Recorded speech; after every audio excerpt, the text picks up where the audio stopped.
आज के इस एपिसोड में हम डिटेल में समझेंगे कि कैसे हम कंस्ट्रक्शन प्रोजेक्ट्स की प्लानिंग करते हैं एमएस प्रोजेक्ट में और समझेंगे कि गैंट चार्ट क्या होता है और कंस्ट्रक्शन एक्टिविटीज़ का सीक्वेंस कैसे बनाया जाता है और प्लानिंग साइट एग्जीक्यूशन के टाइम पर कैसे प्लान को रीशेड्यूल करते हैं और उसकी ट्रैकिंग करते हैं और साइट पर होने वाली सारी एक्टिविटीज़ को हम कैसे इस पूरे पहले एक्सेल में उसको बनाते हैं और फिर कैसे उसको एमएस प्रोजेक्ट में बनाते हैं। तो विदाउट टाइम वेस्ट किए हम चलते हैं अपनी स्क्रीन पर और देखते हैं कि एमएस प्रोजेक्ट में कंस्ट्रक्शन प्रोजेक्ट प्लानिंग को स्टार्ट में कैसे प्रिपेयर किया जाता है। हम कंसीडर कर लेते हैं कि कुछ इस टाइप का हमारा प्रोजेक्ट है। अब इस प्रोजेक्ट की स्टार्टिंग से लेकर फाइनलाइज होने तक पूरे प्रोजेक्ट को हम इसकी सारी एक्टिविटीज़ को एमएस प्रोजेक्ट में प्लान करेंगे। सबसे पहले हम प्रोजेक्ट्स की सारी ड्राइंग्स को रीड करेंगे। ये हमारी प्रोजेक्ट की ड्राइंग है और इस ड्राइंग से हम अपनी सारी excavation, PCC, shuttering, RCC, steel binding और जो भी हमारी एक्टिविटीज़ हैं उसकी क्वांटिटी निकाल लेंगे। प्रीवियस वीडियोस में हमने क्वांटिटी टेक ऑफ करना बताया है, प्लेलिस्ट से आप वीडियो देख सकते हो। ये भी हो सकता है कि कंपनी आपको क्वांटिटीज़ का बिल दे दे और उसके अकॉर्डिंग आप क्वांटिटी फिल कर सकते हो, उसमें क्वांटिटी सारी फिल हो रखी होंगी। तो ये हमारा BOQ की क्वांटिटीज़ और आइटम है। सब कुछ आसानी से समझ में आए इसलिए हम पहले सारी एक्टिविटीज़ को एक्सेल में इंसर्ट कर लेंगे। तो सबसे पहली हमारी एक्टिविटी है साइट मोबिलाइजिंग की, तो हम यहाँ पर साइट मोबिलाइजिंग लिख लेंगे। उसके बाद हमारी जो एक्टिविटी आती है वो लेआउट की, हम साइट का लेआउट करेंगे। नेक्स्ट एक्टिविटी है हमारी अर्थवर्क की एक्टिविटी है, तो ये अर्थवर्क की एक्टिविटी लिख लेंगे। अर्थवर्क की एक्टिविटी में हमारे क्या क्या आइटम आएंगे वो हम देख लेते हैं। सबसे पहले हमारा एक आइटम आएगा एक्सकेवेशन, तो यहाँ पर एक्सकेवेशन लिख लेते हैं। उसके बाद हमारा जो नेक्स्ट आइटम आएगा वो आएगा लेवलिंग एंड कॉम्पैक्शन, तो हम यहाँ पर लेवलिंग लिख लेंगे, कॉम्पैक्शन।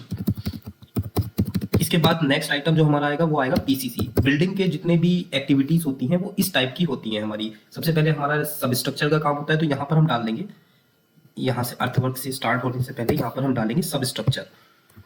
इस वीडियो को आपको इस वीडियो में सारी चीजें क्लियर हो जाएंगी कि क्या क्या एक्टिविटीज होती हैं और किस टाइप से एक्टिविटीज रियल टाइम में प्रोजेक्ट में डाली जाती है। तो हम ये सब स्ट्रक्चर का यहाँ से WBS बना लेते हैं। अर्थवर्क डाल दिया, एक्सकेवेशन डाल दिया, उसके बाद लेवलिंग कॉम्पैक्शन आ गया, पीसीसी आ गया, पीसीसी के बाद स्टील बाइंडिंग आएगा। तो स्टील बाइंडिंग के बाद हम शटरिंग करेंगे, फुटिंग की, या हमारी जो राफ्ट है उसकी शटरिंग करेंगे। शटरिंग के बाद हम उसमें हमारे स्टील बार्स प्लेस करेंगे, स्टील बाइंडिंग लिख लेते हैं इस पर। स्टील बाइंडिंग हो जाने के बाद हम उस पर आरसीसी से कास्टिंग कर देंगे, आरसीसी कास्टिंग। नेक्स्ट क्या करेंगे, नेक्स्ट हम कॉलम के जो हमारे स्टार्टर्स हैं उसकी प्रिपरेशन करेंगे। कॉलम स्टार्टर्स का लेआउट हो जाएगा। नेक्स्ट उसके बाद की एक्टिविटी हम जो करेंगे वो करेंगे कॉलम्स का स्टील जो हम हैं उसकी कॉलम के स्टील की कटिंग करेंगे। कटिंग करने के बाद कॉलम के स्टील की प्लेसिंग करेंगे, कॉलम स्टील बाइंडिंग करेंगे। कॉलम स्टील बाइंडिंग के बाद हमारा जो नेक्स्ट स्टेप होगा वो हम करेंगे इसकी शटरिंग। रिंग्स कंप्लीट करने के बाद हम इसकी शटरिंग करेंगे, तो कॉलम की शटरिंग होगी। शटरिंग कॉलम के बाद जब हम शटरिंग उसकी कर देंगे फिर हम उसमें करेंगे आरसीसी, तो आरसीसी कास्टिंग कर देंगे। नेक्स्ट हमारा जो आइटम है वो हम क्या करेंगे, उसके बाद हम बीम के लिए, जहां तक बीम बॉटम है, बीम के लिए बीम शटरिंग तैयार करेंगे। या हमारी प्लिंथ बीम है तो प्लिंथ बीम की शटरिंग हम तैयार करेंगे, प्लिंथ बीम की शटरिंग करेंगे। उसके बाद प्लिंथ बीम का हम रेनफोर्समेंट तैयार करेंगे, देन हम प्लिंथ बीम को कास्ट करेंगे। इस तरीके से ये हमारी कास्टिंग हो गई। उसके बाद हम क्या करेंगे, उसके बाद हम शटरिंग करेंगे हमारे अपर फ्लोर के लिए। शटरिंग करने के बाद हम क्या करेंगे, शटरिंग करने के बाद हम स्टील बाइंडिंग करेंगे, स्टील बाइंडिंग बीम और स्लैब के लिए।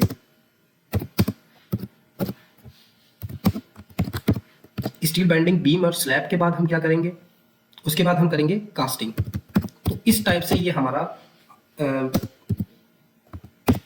हमारा ये सारा काम होगा। उसके बाद हमें क्या करना है, फिर ब्रिक वर्क करना है। 4.5 इंची का ब्रिक वर्क है, कहीं पर हमारा 9 इंची का ब्रिक वर्क है। तो इस टाइप से ये एक्टिविटी आप एक बार समझ लो, इस टाइप से ये एक्टिविटी हमारी तैयार होती है। तो इसी तरीके से यूनिट, इसकी सामने यूनिट होती है, क्वांटिटी आती है, रेट, ये हमारा पूरा BOQ बन जाता है। लेकिन अभी हम क्या कर रहे हैं, अभी हमने ये सारी एक्टिविटी लिख ली। क्यों लिख ली? क्योंकि हम आगे को MS प्रोजेक्ट में, जब MS प्रोजेक्ट का इंटरफेरेंस ओपन करेंगे तो ये सारी एक्टिविटी हम वहां पर ले जाके मतलब वहां पर लिखेंगे नहीं, वहां पर पेस्ट कर देंगे। नेक्स्ट, अब हमने अपना MS प्रोजेक्ट ओपन कर लेना है और उसके बाद कुछ ऐसा इंटरफेरेंस आएगा, तो हमने न्यू पे जाना है और उसके बाद ब्लैंक प्रोजेक्ट। अब ये छोटी सी ये कुछ सेटिंग्स हैं जो हमें पहले करनी पड़ती है। हम ऑप्शन पर जाएंगे, ऑप्शन पे जाने के बाद शेड्यूल पर आएंगे और शेड्यूल पर जाने के बाद ये जो हमारा न्यू टास्क क्रिएटेड दे रखा है मैन्युअली शेड्यूल, इसको हम ऑटो शेड्यूल कर देंगे। ठीक है, बाकी हमारी फिक्स्ड यूनिट ओके है। उसके बाद हमें थोड़ी सी सेटिंग यहाँ पर करनी है। हमें डिफॉल्ट स्टार्ट टाइम, हमारा साइट का जो स्टार्ट डेट होगा, मतलब टाइम जो होगा कितने बजे साइट स्टार्ट होती है, वो डाल देनी है यहाँ पर। देन उसके बाद कितने बजे साइट ऑफ होती है हमारी, तो यहाँ पर 5 दे रखा है, हम यहाँ पर कर देते हैं हमारी साइट बंद होती है 7 बजे, तो हम यहाँ पर 7 कर देते हैं। तो हमारे टोटल जो हम यहाँ पर हमें कैलकुलेट कर दें कि हमारे दिन में कितने टोटल घंटे यूज में आते हैं। तो हमारा 8 से लेके 9, 10, 11, 12, 1, 5, 6 घंटे ये हो गए। 1 से 2 हमारा लंच होता है, उसके बाद फिर 2 से स्टार्ट होता है। 2, 3, 4, 5, 6, 7, तो 5 और 5 10, तो हमारा एक दिन में जो हमारे ओवर्स यूज होते हैं वो 10 ओवर्स यूज होते हैं। उसके बाद हमारे वीक्स में कितने ओवर्स हो गए, तो वीक्स के लिए हमने, एक दिन में हमारे 10 ओवर्स होते हैं, तो वीक में हमारे 6 दिन होते हैं, तो हमारे 60 हो गए। और हमारे एक महीने में, वीक मंथ में कितने दिन काम होता है, तो हमारा 4 संडे निकाल दो, तो हमारे 26 दिन हमारा काम होता है। तो यहाँ पर हम 26 डाल देंगे, ये हमारा मंथ हो गया। नेक्स्ट हमने डिस्प्ले पे जाना है और डिस्प्ले पे जाने के बाद जो हमारा ये करेंसी USD में दे रखा है, इसको हमें INR में डाल देनी है। तो INR हमें सर्च करना है, देन हमें यहाँ पर INR मिल जाएगा,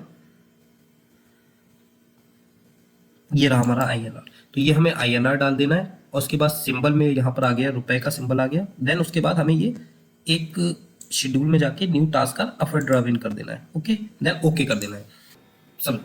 नेक्स्ट हमने प्रोजेक्ट टास्क में जाना है, प्रोजेक्ट टास्क के बाद प्रोजेक्ट इन्फॉर्मेशन में जाना है और प्रोजेक्ट इन्फॉर्मेशन के बाद हमें स्टार्ट डेट पे, जब हमारा प्रोजेक्ट, जिस दिन हमारा प्रोजेक्ट स्टार्ट होता है उसकी डेट यहाँ पर फिक्स कर देनी है। मान लिया हमारा प्रोजेक्ट स्टार्ट हुआ था 1 जनवरी 2024 को, तो हमने यहाँ पर डाल दिया करंट डेट 28 फरवरी है। ये अब ओके कर लेंगे।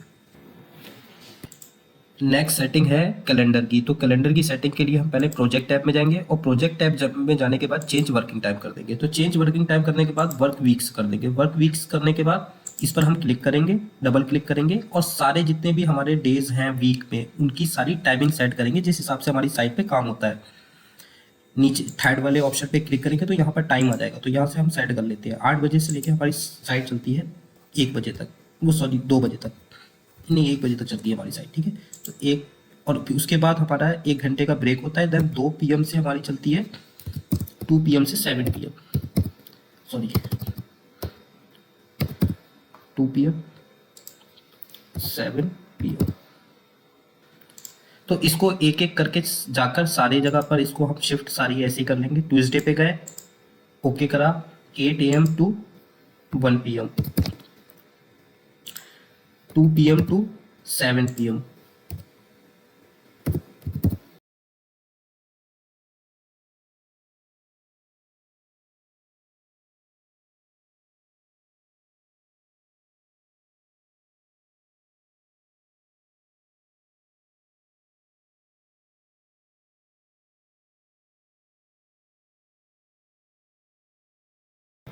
देन संडे को हमारा नॉन वर्किंग डे होता है, तो इसको हम नॉन वर्किंग डे सेट कर देंगे, देन ओके कर देंगे। ये हमारा कैलेंडर पूरा सेट हो गया। नेक्स्ट हमने जो ये एक्टिविटीज सारी एक्सेल में बनाई थी, इन सारी एक्टिविटीज को हमें कॉपी कर लेंगे हम यहाँ से और इसको MS प्रोजेक्ट पे जाकर, यहाँ पर टास्क में जाकर पेस्ट कर देंगे। तो ये हमारी सारी एक्टिविटीज यहाँ पर आ गई। नेक्स्ट प्रोसेस होता है सारी एक्टिविटीज को कॉपी करने के बाद हमें WBS बनाने पड़ते हैं। यहाँ पर आपको WBS वर्क ब्रेकडाउन स्ट्रक्चर के बारे में पता होगा, अगर आपने प्लानिंग के बारे में आप कुछ जानते हो तो WBS कैसे बनते हैं वो हम बता रहे हैं। जो भी है, ये हमारा पूरा प्रोजेक्ट है, तो ये हमारा सबसे बड़ा WBS ये पूरी इस प्रोजेक्ट है। तो इस प्रोजेक्ट के नीचे से हम सारा सेलेक्ट करेंगे। तो ये जो हमारा ये वाला टैब बना हुआ है, इस टैब पर जाकर हम आगे वाला टैब जो बना हुआ है इस पे जाके हम क्लिक कर देंगे। नेक्स्ट हमने कैलेंडर में एक और सेटिंग करनी है। एक्सेप्शन पे जाके जितने भी हमारे नेशनल हॉलीडेज और नेशनल जितनी भी हॉलीडेज होती हैं और हमारे फेस्टिवल होते हैं उसकी जो हॉलीडे के दिन होते हैं उसको जाकर सेलेक्ट करके वहाँ से सेलेक्ट कर लेना है कि कितने दिन की छुट्टी होगी। अगर होली की 2 दिन की छुट्टी होगी तो हम इसको 2 दिन सेलेक्ट कर लेंगे। तो इस तरीके से हम ये छुट्टियों का वो बना लेंगे ग्राफ कि हमारी नेशनल हॉलीडे साल में कितनी छुट्टियां पड़ने वाली हैं। तो उसको उस पर क्लिक करने के बाद ओके कर देंगे। अब नेक्स्ट हमने सबका WBS बना लेना है। जैसे कि हमने ये प्रोजेक्ट का पूरा WBS बना लिया। अब इसी तरीके से हम सुपर स्ट्रक्चर के अंडर में कौन कौन सी एक्टिविटीज़ हैं, तो ये सब स्ट्रक्चर के अंडर में, तो सब स्ट्रक्चर के नीचे जाएंगे, सारी एक्टिविटीज़ को सेलेक्ट करेंगे और ये वाला पुट कर देंगे इसको। तो ये इसका अर्थवर्क का WBS ये बन गया। ये सब स्ट्रक्चर का ये बन गया। अब सुपर स्ट्रक्चर का WBS बनाने के लिए ये सारा सेलेक्ट करेंगे और इसको बटन को प्रेस कर देंगे। अब ये सुपर स्ट्रक्चर का WBS बन गया। तो अगर आप देखोगे सब स्ट्रक्चर खोलोगे तो ये आ गया सब स्ट्रक्चर के अंदर सारी एक्टिविटीज़। सुपर स्ट्रक्चर ओपन करोगे तो ये सुपर स्ट्रक्चर की सारी एक्टिविटीज़ आ गई। इसी तरीके से हम नीचे जाकर इसकी छोटे छोटे WBS बना लेंगे। जैसे फ्लोरिंग है, flooring ground floor, first floor, second floor, तो इसका WBS फ्लोरिंग का बना देंगे। अभी फ्लोरिंग का बन गया। तो इसी तरीके से ये सारे ऐसे WBS बनाए जाते हैं। तो अब नेक्स्ट हमने क्या करना है, नेक्स्ट हमने ड्यूरेशंस डालेंगे। और ड्यूरेशंस हम कैसे डालेंगे, ड्यूरेशन हम डालेंगे एक्टिविटी के अकॉर्डिंग, उसकी क्वांटिटी के अकॉर्डिंग कि इस कितनी क्वांटिटी है एक्टिविटी में। फॉर एग्जांपल साइट मोबिलाइजिंग का काम है तो हमारा जो ये प्रोजेक्ट है इसमें हमें लेबर और मशीनरी के लिए पूरी साइट को मोबिलाइज करना पड़ेगा। तो उसके लिए हमें तकरीबन 8 दिन का टाइम चाहिए। तो हमने साइट मोबिलाइजिंग में 8 दिन का टाइम डाल दिया। नेक्स्ट क्या है, नेक्स्ट लेआउट है। लेआउट में हमें 10 दिन लगने हैं, 10 दिन हमने इसमें डाल दिए। अब दूसरी इंपॉर्टेंट चीज़ कि सब स्ट्रक्चर जो WBS है उसमें हमें ड्यूरेशन नहीं डालनी है। ड्यूरेशन हमें सिर्फ एक्टिविटीज़ में डालनी है। WBS में कोई ड्यूरेशन नहीं डालनी, वो ऑटोमेटिक लेगा WBS एक्टिविटी के अकॉर्डिंग सारी ड्यूरेशंस। तो अब हमने अर्थवर्क है, उसके बाद एक्सकेवेशन है, एक्सकेवेशन की ड्यूरेशन डाल दी 5 डेज या 8 डेज डाल दी। अब हम आपको बताते हैं कि ये जो है हम कैसे डालते हैं। क्वांटिटी के अकॉर्डिंग हमें ये जो हम ड्यूरेशन डालना है ये क्वांटिटी के अकॉर्डिंग डालते हैं। तो कैसे डालते हैं वो हम देखते हैं। ये हमारी लेबर वाली प्रोडक्टिविटी के अकॉर्डिंग ये हमारी शीट बनी हुई है। फॉर एग्जांपल हमें 9 इंच का ब्रिक वर्क करना है जिसकी यूनिट क्यूबिक मीटर में है।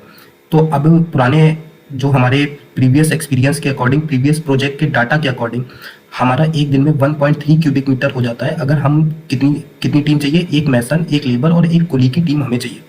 तो हम मान लेते हैं कि हमने एक मैसन अपनी प्रोजेक्ट में इंसर्ट किया, एक लेबर हमने इंसर्ट की और एक कुली हमने इंसर्ट किया। तो अब हमें क्या डालना है, क्वांटिटी कहाँ से आएगी, ये BOQ की क्वांटिटी आएगी। जैसे कि मान लो हम एज्यूम कर लेते हैं कि 9 इंच का जो हमारा ब्रिक वर्क है इसकी क्वांटिटी मान लीजिए 100 क्यूबिक मीटर है।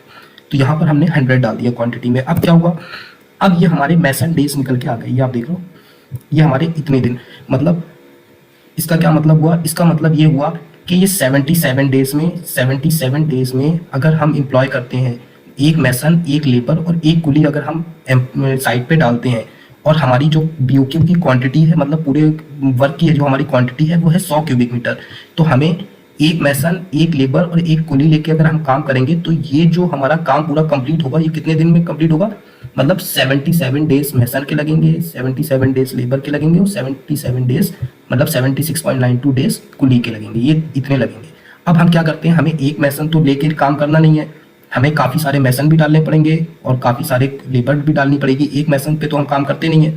अब हम क्या करेंगे, अब हम यहाँ पर अपनी मैसन और लेबर की क्वांटिटी डाल देंगे। मान लो हमारे पास 10 की टीम है, हमारे पास है 10 मैसन है, हमारे पास 10 लेबर है और हमारे पास 10 कुली है। एक की टीम हमने लगा दी। अब जो हमारी डेज निकल के आ रहा है वो क्या निकल के आ रहा है, 7.69, मतलब हम इसको 8 डेज ले सकते हैं।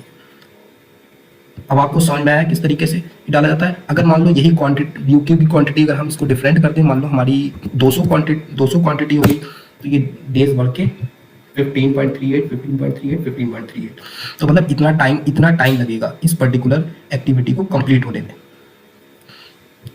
तो इसके अकॉर्डिंग हम अपनी सारी जो भी हमारी बीओक्यू में क्वांटिटी दे रखी होती है, उस क्वांटिटी को हम यहाँ पर ये शीट बना लेते हैं, क्वांटिटी को इस वाले कॉलम में इंसर्ट करते जाते हैं। फॉर एग्जांपल हमें ये वाला कॉलम आप देखो,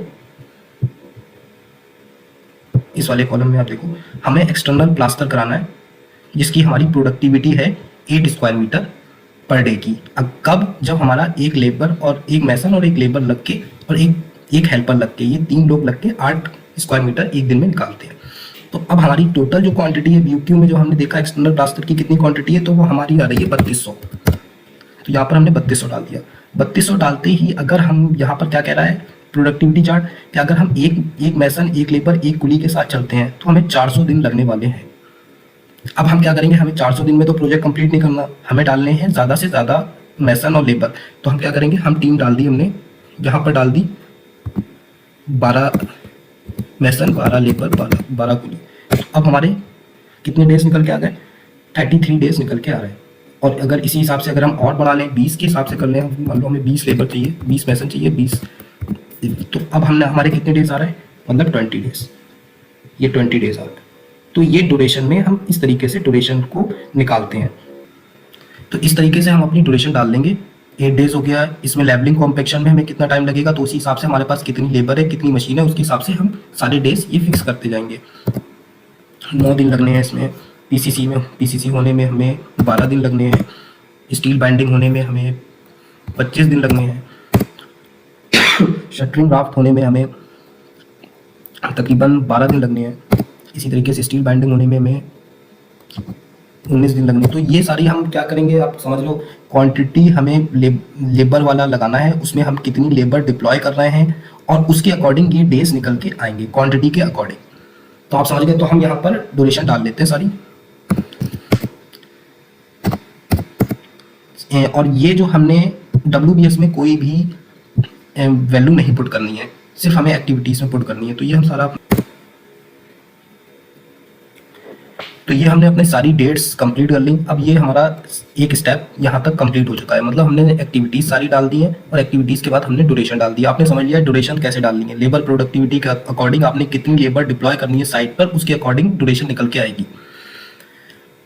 अब नेक्स्ट काम क्या करना है, देखो ये बन गया सारा हमारा। अगर आप ध्यान से समझोगे प्लानिंग, क्योंकि प्लानिंग का कॉन्सेप्ट समझना पड़ेगा। यहाँ पर क्या हो गया, यहाँ पर आपको बहुत अंदर की मैं आपको बात बता रहा हूँ कि देखो, एक तो WBS आपने बना लिया, मान लो आपको पता है सब स्ट्रक्चर जो आपको ऊपर से बन के आएगा वो क्या आएगा, वो आएगा कि सब स्ट्रक्चर हमने 1 जनवरी से स्टार्ट करना है और 5 मार्च को ख़त्म करना है।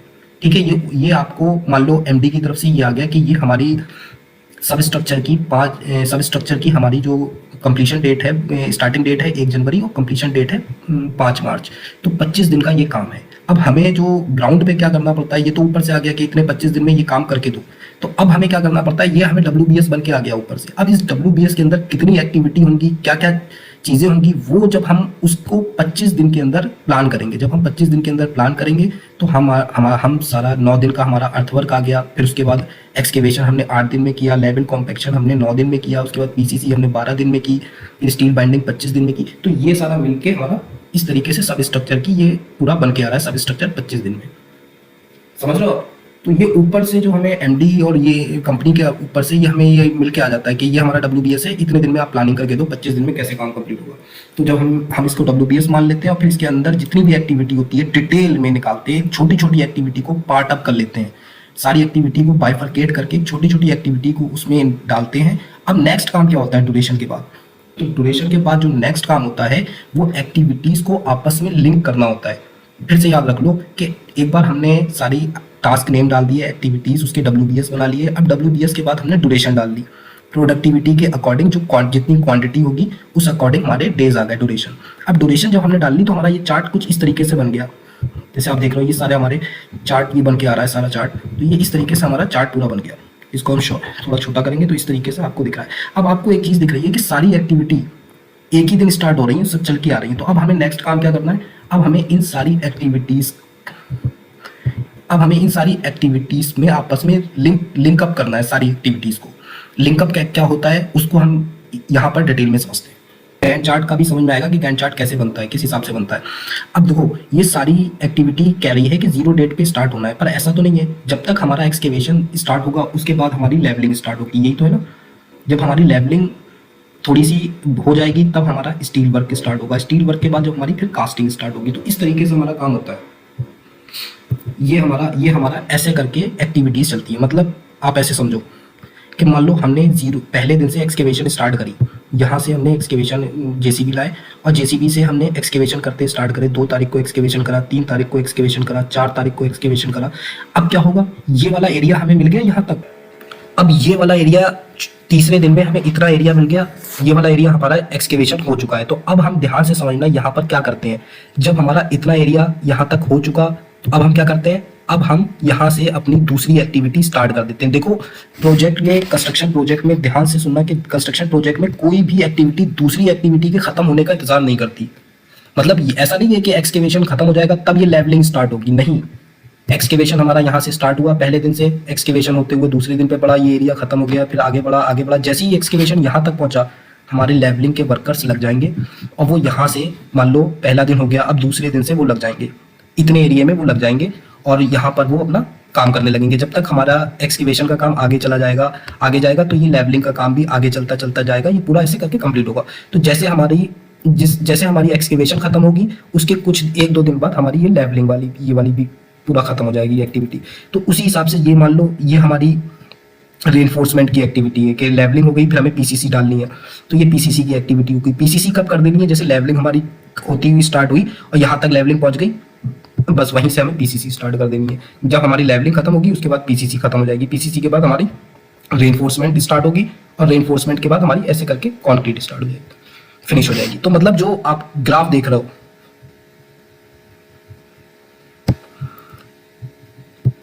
मतलब ये जो आप ग्राफ देख रहे हो, ये ऐसे करके ये वाला, तो ये ग्राफ क्या है, ये ग्राफ है कि हमारी जो एक्टिविटी, एक एक्टिविटी चलती है उसके साथ ही दूसरी एक्टिविटी स्टार्ट हो जाती है। मतलब कुछ दिन का गैप होता है बीच में और फिर हमारी वो एक्टिविटी स्टार्ट हो जाती है। तो ये हमारा गैंट चार्ट में ये शो करता है। अब पर्टिकुलर हर एक ग्राफ के सामने उसका टास्क लिखा होगा यहाँ पर। जैसे कि हो गया स्लैब कास्टिंग, वो सॉरी एक्सकेवेशन, तो एक्सकेवेशन हमारा यहाँ से स्टार्ट हुआ, तो एक्सकेवेशन की जितनी भी ड्यूरेशन होगी उसके हिसाब से ये हमारी जो गैंट चार्ट का हमारा चार्ट होगा, ये आगे पीछे वो करेगा। ये किसके अगेंस्ट में चलता है, ये टाइम के अगेंस्ट में चलता है, कितना डेज के अकॉर्डिंग, मंथली के अकॉर्डिंग, मतलब ये टाइम के बेस पे ये हमारा गैंट चार्ट आगे पीछे होता है। अब यहाँ तक आपको बात समझ में आ गई। तो ये होता है एक्टिविटीज को लिंक करना।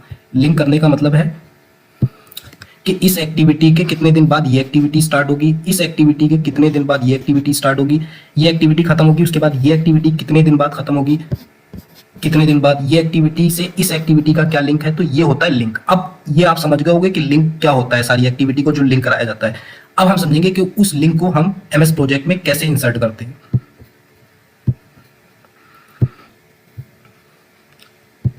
ये आपको एक कॉलम आ रहा है, अगर नहीं भी आ रहा होगा तो हमें क्या करना है, यहाँ पर कॉलम टाइप करना है और प्रीडिसेसर डालना है। तो ये प्रीडिसेसर डालते ही ये आपको प्रीडिसेसर का कॉलम मिल जाएगा। अब हमें यहाँ पर एक दूसरी एक्टिविटी को, जैसे कि हमने यहाँ पर समझा था, सेम एक एक्टिविटी को दूसरी एक्टिविटी से लिंक करना है। कैसे लिंक करते हैं वो हम देखते हैं। अब ये साइट मोबिलाइजिंग की पहली एक्टिविटी है, ठीक है। हमारी साइट मोबिलाइजिंग हो गई स्टार्ट। हमारे लेबर 8 दिन लगा और 8 दिन में हमारे लेबर और हमारी मशीन्स एम्प्लॉय हो गई साइट पर। नेक्स्ट हमने क्या करना है, अब लेआउट करना है। तो लेआउट कब करना है, जब हमारी साइट मोबिलाइजिंग की एक्टिविटी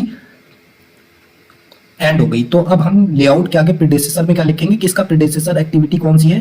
तो एक्टिविटी ये वाला जो 2 है, ये जो इधर साइड में 2 लिखा है, इसको यहाँ पर कर देंगे 2। अब इससे 2 से करने से हुआ क्या, यहाँ पर आप देखो,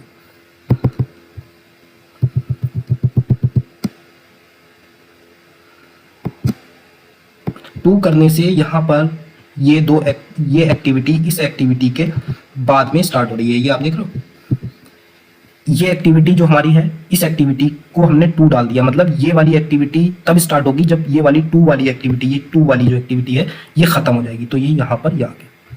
अब देखो दूसरी चीज, सब स्ट्रक्चर WBS में हमें कोई नहीं डालना है, ये सब स्ट्रक्चर हमारा WBS का है, अर्थवर्क भी हमारा WBS है। अब एक्सकेवेशन हमें क्या करना है, प्रीडिसेसर क्या होगा एक्सकेवेशन का, जब हमारा लेआउट हमारा ये ये जो हमारा लेआउट की एक्टिविटी है, ये एक्टिविटी हमारी लेआउट की एक्टिविटी कौन सी है, तीसरी एक्टिविटी हमारी जो है वो खत्म हो जाएगी, तो हम एक्सकेवेशन स्टार्ट कर देंगे। ठीक है, यहाँ तक आपको समझ में आया होगा। अब ये देखो, ये वाली एक्टिविटी पहले यहाँ से शो कर रही थी, ये यहाँ से, अब ये सॉरी अब ये चली गई यहाँ पर, देख रहे हो। तो इसी तरीके से ये एक्टिविटी यहाँ पर चली गई। अब क्या करना है, लेवल कॉम्पैक्शन। अब ध्यान से सुनना, जो हमने बताया था कि एक एक्टिविटी दूसरी एक्टिविटी के खत्म होने का इंतजार नहीं करती है, उसके थोड़े दिन के गैप के बाद चल देती है। तो लेवलिंग कॉम्पैक्शन कब चल जाएगा? अब नेक्स्ट हमारा लेवल कॉम्पैक्शन का एक्टिविटी है। इसमें प्रेडेसेसर हम कैसे डालेंगे?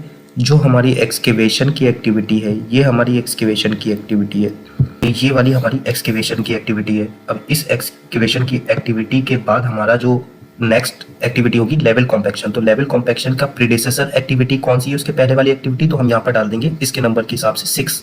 ये वाली 6 वाली हमारी यहाँ पर हम यहाँ पर पुट कर देंगे 6। तो अब क्या हुआ, ये वाली जो आप देख रहे हो ये वाली एक्टिविटी, ये एक्टिविटी इसके बाद आ गई, मतलब ये एक्टिविटी खत्म होगी उसके बाद ये एक्टिविटी आएगी। लेकिन अभी हमें क्या करना है, अभी हमें इसमें डबल क्लिक करना है। डबल क्लिक करना है, डबल क्लिक करने के बाद आपके पास ये प्रेडेसेसर वाला कॉलम आ गया। अब इसमें हमें क्या करना है, जैसे हमने पहले बताया था कि हमें जब हमारी एक्सकेवेशन की एक्टिविटीज में 4 ऑप्शन होंगे, start, finish to start, start to start, finish to finish और स्टार्ट टू फिनिश। इसका मतलब है कि आप जो पिछली वाली एक्टिविटी की बात कर रहे हो, उसके बाद ये जो न्यू एक्टिविटी आप डालोगे वो पिछली एक्टिविटी के स्टार्ट टू स्टार्ट है, या जब वो खत्म हो जाए तो ये एक्टिविटी स्टार्ट होगी। तो हम डाल देते हैं कि स्टार्ट टू स्टार्ट। जब हमारी एक्सकेवेशन स्टार्ट होगी वहीं पर हमारी लेवलिंग स्टार्ट हो जाएगी, तो हमने डाल दिया स्टार्ट टू स्टार्ट। बट ऐसा नहीं होगा कि हमारी एक्सकेवेशन स्टार्ट हुई उसी दिन हमारी लेवलिंग स्टार्ट हो गई, नहीं, हमें कुछ दिन का लैग चाहिए होगा। मतलब एक्सकेवेशन हमारी हो रही है और 3-4 दिन बाद हमें चाल मिली लेवलिंग की, तो 3-4 दिन का जो हमारा लैग होगा वो हम इसमें डाल देंगे। मतलब जब हमारी एक्सकेवेशन की एक्टिविटी स्टार्ट होगी उसी टाइम हमारी लेवलिंग की एक्टिविटी स्टार्ट हो जाएगी, पर 4 दिन का इसमें हमने लैग दे दिया। मतलब अब 4 दिन बाद ये एक्टिविटी स्टार्ट होगी। तो अब जैसे आपने 4 दिन डालेंगे तो आप देख रहे हो ये एक्टिविटी शिफ्ट होके, ये एक्टिविटी यहाँ से शिफ्ट होके इस जगह पर आ गई। तो इसका मतलब है कि जब ये एक्टिविटी एक्सकेवेशन हमारी चल रही होगी उसके 4 दिन के गैप के बाद ये एक्टिविटी स्टार्ट हो जाएगी। तो इसी तरीके से हम सारे प्रीडेसेसर डाल देते हैं। पीसीसी हमारा कब होगा? जब हमारा लेवल कॉम्पैक्शन खत्म हो जाएगा। तो हम पीसीसी वाले में 7 डाल दे रहे हैं, इसमें 8 डाल दे रहे हैं, इसमें 9 डाल दे रहे हैं। शटरिंग राफ्ट हमारी कब होगी? शटरिंग राफ्ट हमारी तब होगी जब हमारी स्टील बाइंडिंग हो जाएगी। तो आप देख रहे हो कि ये जैसे जैसे हम प्रीडेसेसर डालते जा रहे हैं वैसे वैसे ये एक्टिविटी शिफ्ट होती जा रही है सारी। तो अब यहाँ पर जैसे हम सारा प्रीडेसेसर डाल देंगे, प्रीडेसेसर के बाद जब हम सारे प्रीडेसेसर डाल देंगे उसके बाद हम एक्टिविटी को शिफ्ट करेंगे। शिफ्ट करने के लिए सेम वही है, प्रीडेसेसर डालने के बाद डबल क्लिक करना है। डबल क्लिक करने के बाद ये विंडो खुल जाएगी और इस विंडो के बाद हमें ये चूज करना है कि जिस एक्टिविटी की, मान लो पीसीसी की हम बात कर रहे हैं यहाँ पर, तो पीसीसी की ये जो एक्टिविटी है ये लेवलिंग कॉम्पैक्शन के बाद होगी, तो कितने दिन बाद होगी? तो हमने यहाँ पर डाल देंगे स्टार्ट टू स्टार्ट। मतलब जब हमारी लेवलिंग स्टार्ट हो जाएगी तभी हमारी पीसीसी स्टार्ट हो जाएगी। लेकिन लैग कितने दिन का रहेगा? तो लैग कैसे निकालेंगे? लैग निकालेंगे कि हमें ये पता होती है कि हमारी जो लेवलिंग की एक्टिविटी है वो कितने दिन बाद पीसीसी को चाल दे देगी। तो यहाँ पर आप समझ लो लैग क्या चीज है। लैग है कि पिछली वाली एक्टिविटी दूसरी अपनी एक्टिविटी को कब चाल देगी। तो इस तरीके से हम सारे अपने प्रेडेसेसर इंसर्ट कर लेंगे। और जो हमने बताया कि लैग देकर, लैग कैसे देना है वो हमने आपको बता दिया है कि हमें चाल देखनी होती है कि ये पिछली वाली एक्टिविटी खत्म होने से कितने दिन पहले हम दूसरी एक्टिविटी स्टार्ट कर सकते हैं। तो इसके हिसाब से हम लैग डाल देते हैं। जैसे कि हमने समझा प्रेडेसेसर में जब हम डबल क्लिक करेंगे तो यहाँ पर हमें 4 ऑप्शन आते हैं। जब हम प्रीडेसेसर वाले कॉलम में जाएंगे तो यहाँ पर 4 ऑप्शन आएंगे और 4 ऑप्शन के अकॉर्डिंग हमें सेट करना होता है कि पिछली वाली एक्टिविटी के, ऐसा भी हो सकता है कुछ एक्टिविटी ऐसी होंगी कि जहाँ पर हमें वो एक्टिविटी खत्म होने के बाद ही नेक्स्ट एक्टिविटी करनी पड़ेगी। तो हमें जैसे कि कुछ एक्टिविटी ऐसी भी है तो वो एक्टिविटी पे डिपेंड होता है। मान लो पीसीसी, हमें जब तक हमारी लेवलिंग कॉम्पैक्शन खत्म नहीं होती तब तक हम पीसीसी स्टार्ट नहीं कर सकते। तो हमने 7 पूरा यहाँ पर डाल दिया। तो पीसीसी वाला जो आप ये देख रहे हो ये हमारा पीसीसी वाला है। पीसीसी वाला शिफ्ट होके यहाँ पर आ गया है। मतलब ये एक्टिविटी जब खत्म हो जाएगी तब ये एक्टिविटी स्टार्ट होगी। सेम इसी तरीके से हमने अगर लैग दे देंगे इसमें तो ये एक्टिविटी शिफ्ट हो जाएगी। लैग देने के लिए आप ऐसे डायरेक्ट भी लिख सकते हो, डबल क्लिक करने की जरूरत नहीं है। 7 SS का मतलब स्टार्ट टू स्टार्ट प्लस कितने दिन बाद, इसके स्टार्ट के कितने दिन बाद? 5 दिन बाद। तो 5 दिन के बाद करते ही आप देखना ये वाली जो एक्टिविटी है हमारी, ये वाली जो एक्टिविटी है ये शिफ्ट होके यहाँ पर आ जाएगी इस जगह पर।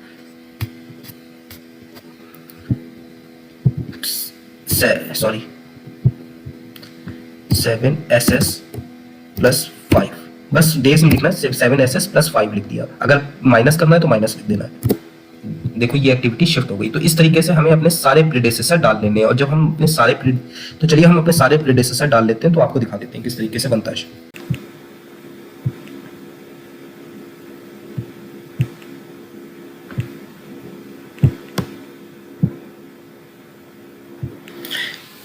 फाइनली हमने ये अपने प्रेडेसेसर सारे इंसर्ट कर दिए, जैसे आप देख रहे हो यहाँ पर सारे प्रेडेसेसर ऐड होती है हमारी। ये सारी एक्टिविटीज, जितनी भी एक्टिविटीज हैं, सॉरी, ये हमारी सारी एक्टिविटीज एक दूसरे से लिंक हो गई और हमारा एक परफेक्ट शेड्यूल तैयार हो गया कि कितने दिन की एक्टिविटीज है हमारी और कब हमारा प्रोजेक्ट स्टार्ट है और कब हमारा ये प्रोजेक्ट फिनिश होना है। तो ये हमारा 1 जनवरी को स्टार्ट हो रहा है और 12 अक्टूबर को ख़त्म हो जाएगा। ये हमारा प्रोजेक्ट का WBS है। जब हम इसको ओपन करते हैं तो ये हमारा पूरा प्रोजेक्ट की प्रीडिसेसर डालकर हमने ये सारा पूरा अपना प्रोजेक्ट को तैयार कर दिया। तो आप देख सकते हो इसमें हमने सारी एक्टिविटीज़ को आपस में लिंक किया है प्रीडिसेसर के द्वारा। हमने जितनी भी हमारी इसकी एक्टिविटीज़ हैं इसको आपस में लिंक करके कंप्लीट हो गया। हमारा शेड्यूल पूरा तैयार हो गया है और हमने स्टार्ट डेट, फिनिश डेट हमारी आ गई है और नंबर ऑफ डेज आ गए, कितनी दिन में कौन सी एक्टिविटी हमारी कंप्लीट होगी। तो यहाँ तक एक प्रोसेस हमारा कंप्लीट हो गया है। नेक्स्ट प्रोसेस क्या होता है? नेक्स्ट प्रोसेस ये होता है कि इन सारे हमारे जो भी एक्टिविटीज़ हैं, इन एक्टिविटीज़ में हमें रिसोर्स का कॉलम ऐड करना होता है, रिसोर्स नेम्स। तो ये रिसोर्स का नेम आ गया। तो अब अभी आप लोगे तो रिसोर्स नेम 0 आएगा, कुछ नहीं आएगा रिसोर्स नेम में। तो उसके लिए हमें क्या करना पड़ता है? उसके लिए हमें अपना जो प्रोजेक्ट है उसकी BOQ पर आना पड़ता है। तो जैसे कि हमारे प्रोजेक्ट का ये BOQ है, तो हमने ये पूरा BOQ पे आ गए और इस BOQ को हमने क्या करना है? हमने इस BOQ को लेकर सारे जो हमारे शॉर्ट टर्म में ये सारे एक्टिविटीज़ जितनी भी हैं उसको शॉर्ट टर्म में उतार देना है। तो जैसे कि हमने BOQ से सारी क्वांटिटीज़ को, सारे आइटम्स को शॉर्ट फॉर्म यहाँ पर लिख लिया। उसके बाद हमने यूनिट, क्वांटिटी, रेट और टोटल कॉस्ट। अब बिल्डिंग्स में या फिर किसी भी प्रोजेक्ट में कुछ सर्विसेज ऐसी होगी जिसका आपको रेट वगैरह नहीं होगा, टोटल कॉस्ट पता होगी, तो आप लमसम डाल के टोटल कॉस्ट लिख लो वहाँ पर। तो इस तरीके से एक BOQ को आप एडिट करके कुछ इस तरीके से फॉर्मेट बना लो। उसके बाद नेक्स्ट स्टेप आपने क्या करना है? अब आपने नेक्स्ट स्टेप क्या करना है? प्रोजेक्ट में आना है और प्रोजेक्ट में आने के बाद गैंट चार्ट पर जाकर यहाँ पर हमारी रिसोर्स शीट का ऑप्शन है, इसको क्लिक करना है। अभी ये बनी हुई है, हम इसको डिलीट कर देते हैं पूरा। ये पूरी डिलीट होगी तो कुछ इस तरीके से आपको दिखेगी। तो अब आपने क्या करना है? सबसे पहले आपने BOQ पे जाना है। BOQ पे जाने के बाद फर्स्ट कॉलम से लेकर लास्ट कॉलम तक सारा कॉपी कर लेना है और रिसोर्स नेम पर जाना है और यहाँ से आपको यहाँ पर पूरा पेस्ट कर देना है। और यहाँ पर टाइप में आने के बाद हमको इसको मटेरियल टाइप में डालना है। मटेरियल टाइप डालने के बाद यहाँ से हमको टोटल ड्रैग कर देना है। तो ये हमारा मटेरियल आ गया। अब हमने यहाँ पर जो हमारा, जहाँ पर हमने कॉस्ट ले रखी है सिर्फ, तो उसको हमें देख लेना है हमने कहाँ कॉस्ट ले रखी है। हमने इलेक्ट्रिकल वर्क, प्लम्बिंग, सीवर में अपनी टोटल कॉस्ट ले रखी है। तो यहाँ पर हम इसमें आ जाएंगे और इलेक्ट्रिकल वर्क को यहाँ से ले जाकर कॉस्ट सेलेक्ट कर लेंगे, इसको ड्रैग कर देंगे नीचे तक कॉस्ट को। नेक्स्ट क्या करना है? नेक्स्ट हमने फिर से BOQ पे आना है और इसके बाद यहाँ से जितनी भी हमारी यूनिट्स हैं उसको कॉपी करना है।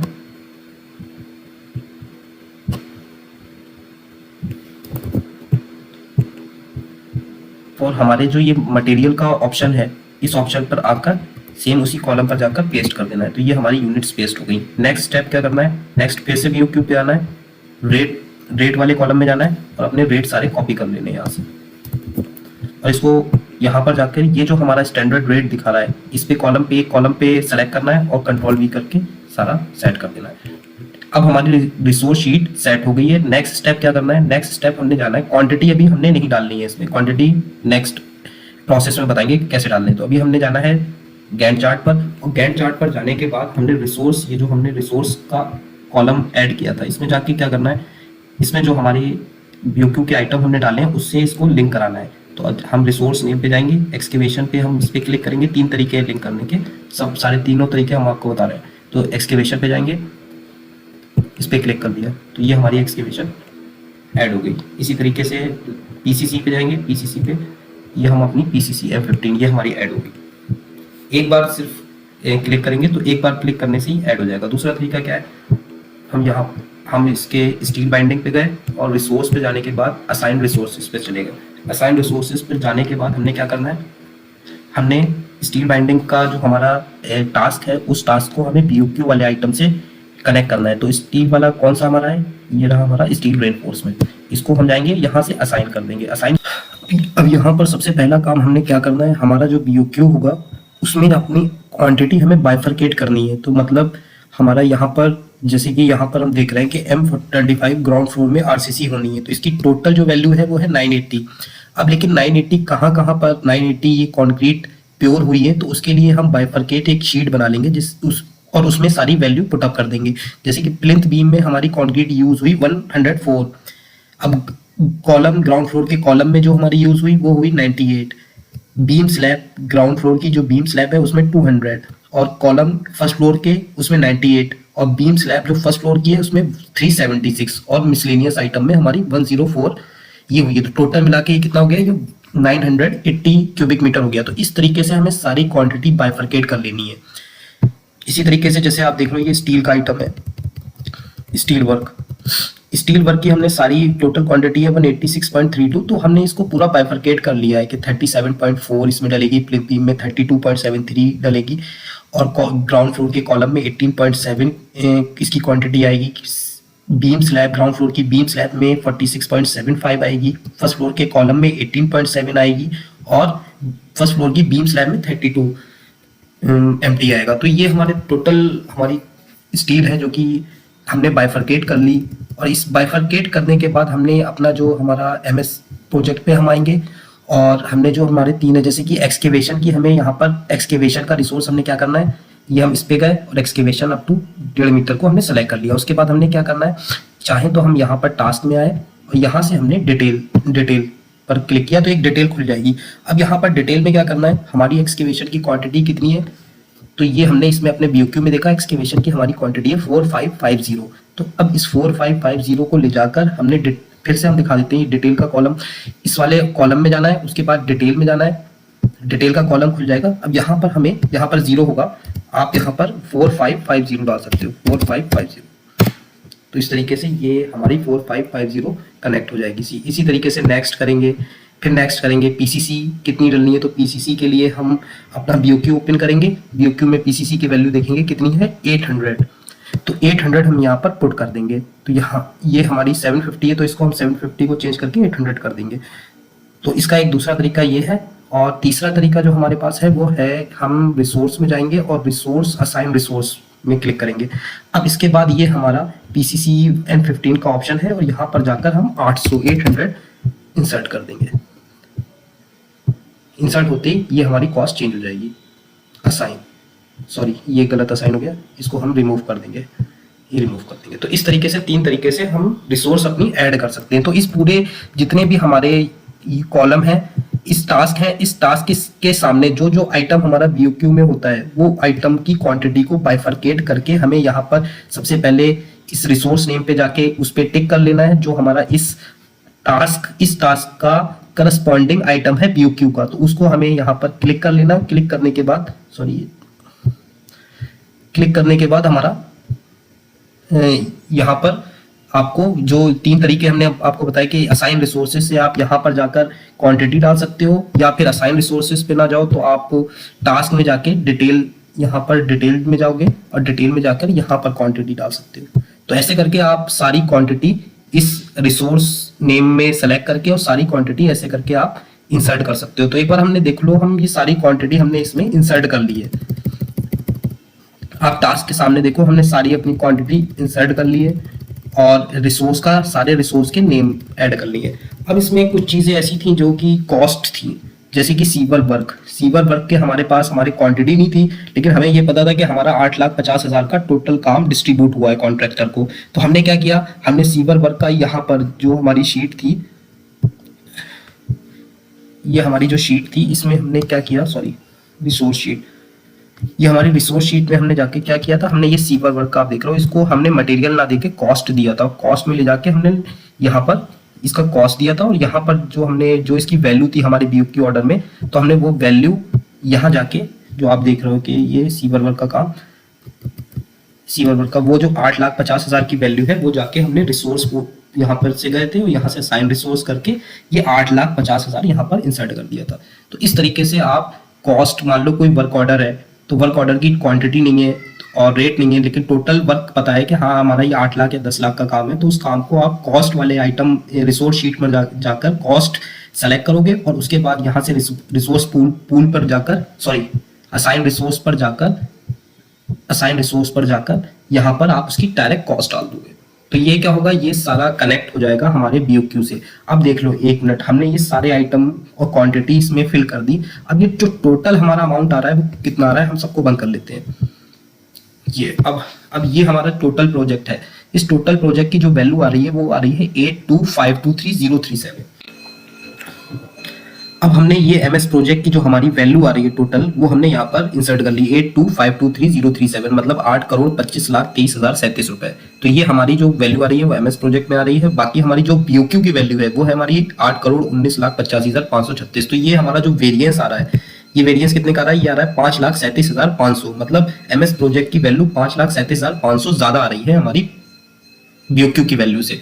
तो ये क्यों आ रही है, उसके लिए हम MS प्रोजेक्ट पे चलते हैं। तो हमने क्या किया था, हमने रिसोर्स शीट में हमने अपनी ये सारी वैल्यू BOQ की इंसर्ट कर दी थी, जितनी भी वैल्यू थी। लास्ट में हमने क्या किया था, हमने 2 चीज और ऐड करी थी, साइट टीम और HO टीम। हमारी एक HO की टीम होगी और साइट की जो एम्प्लॉइज की ओवरहेड कॉस्ट होगी। तो हमने यहाँ पर वर्क के हिसाब से उसको, मतलब उसको टाइप में, मटेरियल टाइप में वर्क शेड्यूल करके यहाँ पर इंसर्ट कर दिया था। उसके बाद हमने इसको कॉस्ट दे दी थी। हमने क्या किया था, हमने जो टोटल प्रोजेक्ट है, अब इसमें क्या करेंगे, ये इसमें WBS जो हमारा मेन WBS है पूरे प्रोजेक्ट का, उसमें हम गए रिसोर्स नेम में, और इसमें हमने जाकर क्या किया था, ये 2 HO टीम और ये साइट टीम सेलेक्ट कर ली। उसके बाद रिसोर्स, असाइन रिसोर्स में गए, और असाइन रिसोर्स में हमने क्या करना था, हमारी जो साइट की टीम थी उसको हमने 100% सेलेक्ट कर लेना था। क्यों, क्योंकि हमारी साइट की टीम 100% रहेगी, और जो हमारी साइट की टीम का बजट था वो है हमारा 5 लाख रुपए। तो ये 5 लाख रुपए हमने यहाँ पर इंसर्ट कर दिए थे। और उसके बाद ये जो हमारी HO की टीम थी, इसका जो परसेंटेज ऑफ वर्क रहेगा हमारी इस पर्टिकुलर साइट पे, वो 25% रहेगा। तो 25% के हिसाब से जो हमारी कॉस्ट आई वो 37,500। अगर हम इन दोनों को ऐड करेंगे, 5 लाख और 37,500 को, तो वही वेरिएंस इस BOQ में आ रहा है, 5,37,500। तो मतलब ये हमारी ओके है कॉस्ट BOQ की वैल्यू की, जो हमारी BOQ 8,85,536 का। तो ये हमारे प्रोजेक्ट में 8 करोड़ 25 लाख है। तो ये हमारा साइट टीम और HO की टीम का ओवरहेड कॉस्ट मिलाकर ये वैल्यू आ रही है। बाकी हमारा जो BOQ है वो हमारा अप टू डेट है इसमें। तो ये पहला फेज होता है प्लानिंग का। बिल्कुल पहले फेज में जब हमारा बिल्कुल इनिशियल प्रोजेक्ट स्टार्ट होता है, तो इस टाइप से एक शुरुआत में इनिशियल बेसिस पे प्लानिंग की जाती है, और इसी प्लानिंग को आधार मान के आगे इसकी शेड्यूलिंग करी जाती है, इसको ट्रैक किया जाता है, एक्टिविटीज को कंट्रोल किया जाता है, सारी कॉस्ट स्टेटस इसी से चेक किया जाता है, कितना वेरिएंस आ रहा है कॉस्ट में वो हम इससे चेक करते हैं। फिर हम अपने टाइम टू टाइम इस पे अपडेट करते हैं अपने प्रोजेक्ट को। तो अपडेट करने के बाद हम देखते हैं कि कौन सी एक्टिविटी हमारी किस पोजीशन पर रह गई, हमारी ये एक्टिविटी कब स्टार्ट हुई, दूसरी एक्टिविटी कब स्टार्ट हुई। तो ये हम सब चेक करते हैं इसी के अकॉर्डिंग, और इसमें वेरिएंस हम सारा अपना अपडेट करते रहते हैं, कॉपी को सेव करते रहते हैं, और इसी से सारा सब कुछ हमारा ट्रैक होता हुआ चला आता है। हम सारी एक्टिविटी, ये हमारी जो एक्टिविटी दिख रही है, इसी सारी एक्टिविटी को हम ट्रैक करते हुए नीचे चले जाते हैं। और यही काम है MS प्रोजेक्ट का, कि फिर बाद में जो हमें रिपोर्ट्स वगैरह जनरेट करनी होती है, तो वो भी हम MS प्रोजेक्ट से रिपोर्ट्स अपनी जनरेट कर लेते हैं। हमें पता रहता है कब कहाँ पर कैश फ्लो जो हमारा बनता है वो भी इसी हमारे MS प्रोजेक्ट की रिपोर्ट से ही बनता है। लेकिन इसमें लास्ट में जो हमें दूसरा काम क्या होता है, एक तो हमने ये प्लानिंग कर ली, हमारी प्लानिंग हो गई। प्लानिंग होने के बाद क्या है, प्लानिंग होने के बाद है कि अब प्रोजेक्ट जब स्टार्ट होगा तब इस प्रोजेक्ट पर टाइम टू टाइम शेड्यूलिंग की जाएगी, शेड्यूल किया जाएगा, प्रोजेक्ट को आगे पीछे करा जाएगा। तो उसके हिसाब से जैसे हम यहाँ पर आ जाते हैं शेड्यूल। अगर हम शेड्यूल पे क्लिक करेंगे तो आप देख रहे हो ये सारा लेट फिनिश, तो इसको हमें चेंज करना पड़ेगा। मान लो एक्सकेवेशन 22 जनवरी को नहीं 21 जनवरी को हो गई थी, तो उसको हम चेंज सारा पहले बेसलाइन सेट करेंगे, और बेसलाइन सेट करने के बाद फिर ट्रैक करते हैं। तो वो हम नेक्स्ट वीडियो में देखेंगे कि कैसे हम बेसलाइन सेट करते हैं और फिर प्रोजेक्ट को आगे ट्रैक कैसे करते हैं, और जब प्रोजेक्ट चल रहा होता है तो उसकी टाइम टू टाइम कैसे शेड्यूलिंग करते हैं, कैश रिपोर्ट कैसे बनती है, कैश फ्लो कैसे बनता है, और कैसे हम पूरे प्रोजेक्ट को एक MS प्रोजेक्ट के द्वारा सारा कंट्रोल कर लेते हैं, और सारी जो हमारे आइटम्स होते हैं वो हमारे हैंड में होते हैं। तो अब हम नेक्स्ट वीडियो में देखेंगे कि आगे का प्रोसेस कैसे होता है।